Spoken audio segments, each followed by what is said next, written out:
Então, quem são as hash tables, ou, em português, tabelas de espalhamento? Eu apresentei aí 2 vídeos para vocês, introduzindo a ideia, né, para a gente chegar aqui.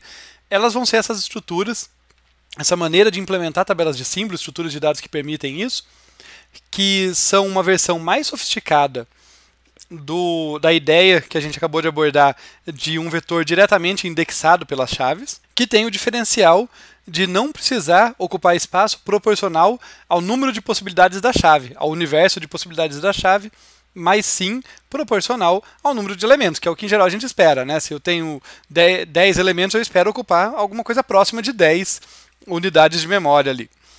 Essa ideia aí das hash tables, a implementação das hash tables vai depender ali de 3 pontos principais: tamanho adequado, bom tratamento de colisões e uma boa função de espalhamento, ou hash function. Se esses 3 pontos não estiverem adequados, nós não teremos o que eu estou chamando aqui, informalmente, de uma hash table propriamente implementada. E por que essa preocupação com propriamente implementada? Eu não estou falando de erro no código aqui, gente, tá? Com relação a propriamente implementada. Toda estrutura de dados, todo algoritmo que vocês forem implementar, se tiver um erro no código, um erro lógico, vai ter problemas, ele não vai funcionar adequadamente. Ou sempre, ou em alguns casos específicos, mas algum problema ele vai ter.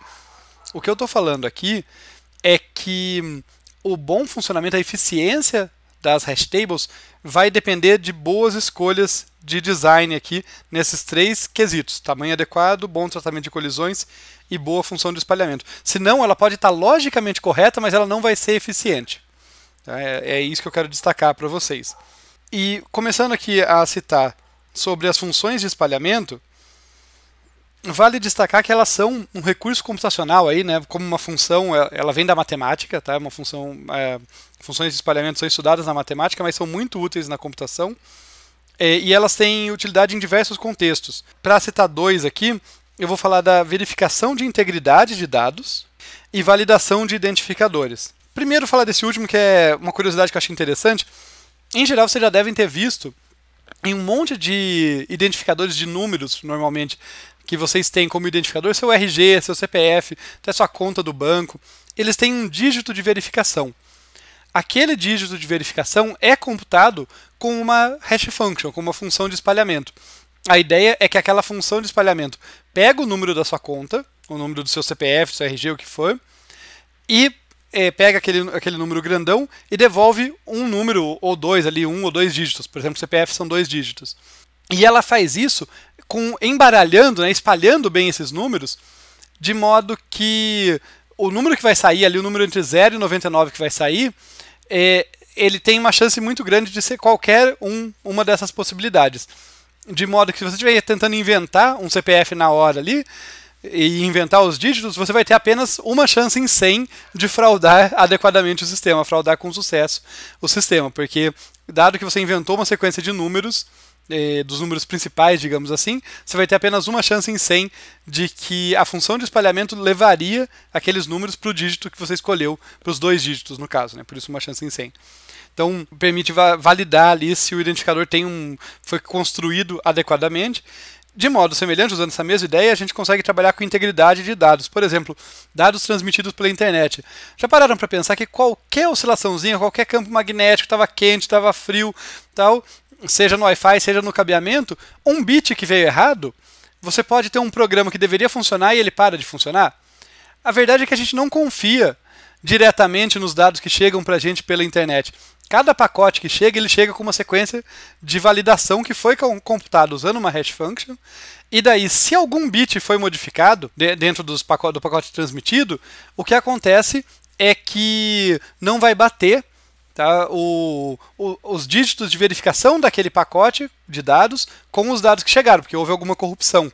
E daí aquele pacote vai ser rejeitado e você vai solicitar o download novamente. Os protocolos de internet fazem isso automaticamente, mas é interessante saber que a gente não sai confiando assim, sem nenhuma proteção. As hash functions estão aí também. No nosso caso, a gente vai usar elas para implementar especificamente hash table, então sigamos, né, nesse propósito. Nós queremos então implementar uma tabela de símbolos para armazenar itens que possuem chave e valor. As chaves estão distribuídas num universo U muito grande. Aquela ideia que eu falei, que eu apresentei para vocês antes, que se eu for ter uma posição para cada possibilidade de chave, eu vou precisar de um vetor enorme, de um espaço de memória inaceitável. Mas o conjunto de itens S aqui, que é o conjunto de itens que eu de fato quero armazenar, é muito menor do que o conjunto universos. É aquele exemplo que eu dei. Olha, o número de possibilidades de strings de caracteres que representariam nomes é absurdamente grande. Mas o número de pessoas que eu quero colocar na minha agenda, que sendo identificados pela chave que são os nomes, é muito menor do que isso. Então é isso que eu estou dizendo de modo geral. S é muito menor do que o zão. O número de itens que eu vou armazenar é muito menor do que a possibilidade do universo. E deixando claro que se não fosse esse caso, por que eu posso fazer essa premissa com tranquilidade?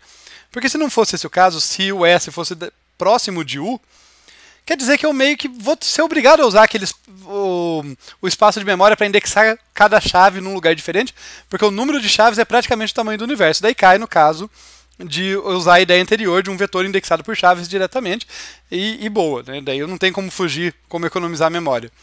Então, tá legal, estamos nessa situação. E o que a gente vai usar para implementar a hash table? Uma coisa básica é um vetor de tamanho m, sendo m proporcional a szão. Tá? Ele é da ordem de szão.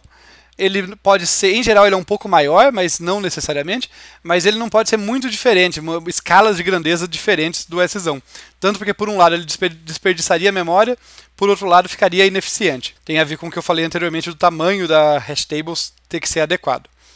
E, além disso, a gente precisa de uma função de espalhamento da nossa hash function aqui, que, a princípio, o mínimo exigido dela é que ela seja uma funçãozinha h que leva o universo U, aqui, em inteiros que vão de 0 a m-1. Por que isso? Porque se ela fizer pelo menos isso, eu consigo pegar qualquer chave que chega daquele universo enorme de chaves lá, por exemplo, os nomes, as strings de caracteres que eu estava adequando, que eu estava colocando no exemplo para vocês, e vou dizer para ele, olha, esse nome está na posição 2, esse nome está na posição 4, esse nome está na posição m-3. Né? Em alguma posição ali, algum inteiro, algum índice do nosso vetor, com m posições, que vai de 0 a m-1.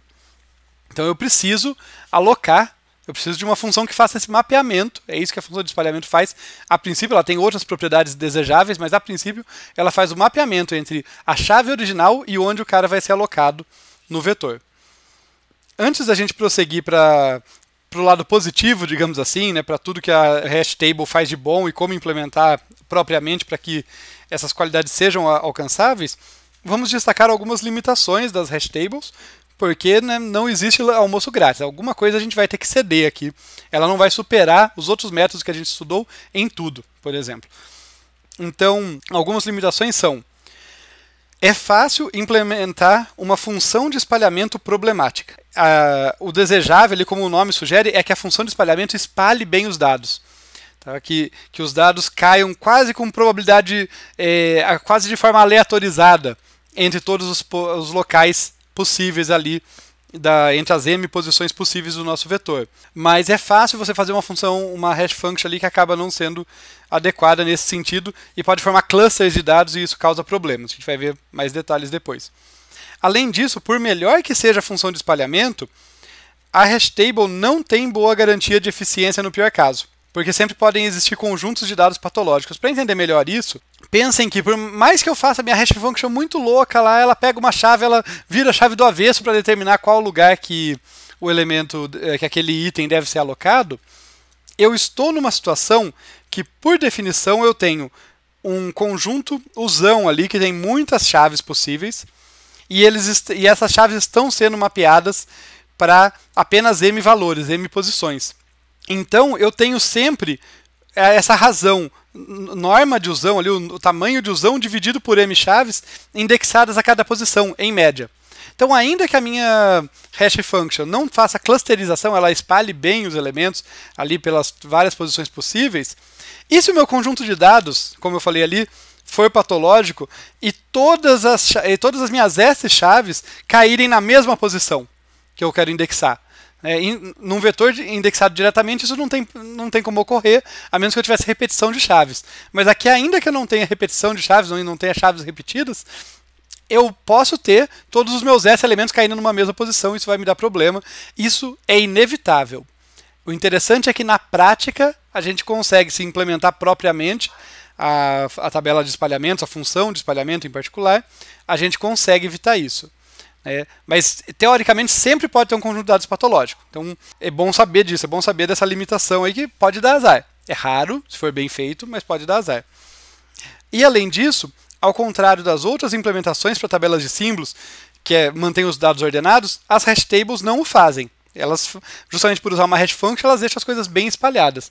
E, dado que elas não mantêm os dados ordenados, operações de busca, inserção e remoção vão funcionar muito bem, obrigado. E essas são as mais importantes. Mas operações que intrinsecamente mexem com a ordem, como mínimo, máximo, sucessor, antecessor, rank, seleção, notem que todas elas, o mínimo é o menor dentre todos. Se está tudo embaralhado, como que eu vou saber onde ele caiu? Mesma coisa para o máximo. O sucessor, eu sei onde está uma certa chave, mas onde estará a próxima chave maior do que ele? Não sei onde que ela caiu. É tudo muito espalhado por causa da hash function. Então essas operações, em geral, não são eficientes, por isso hash tables costumam, quando bem implementadas, costumam superar as outras abordagens em aplicações em que eu só quero falar de busca, inserção e remoção, mas elas não são particularmente eficientes quando a minha aplicação precisa dessas outras operações também.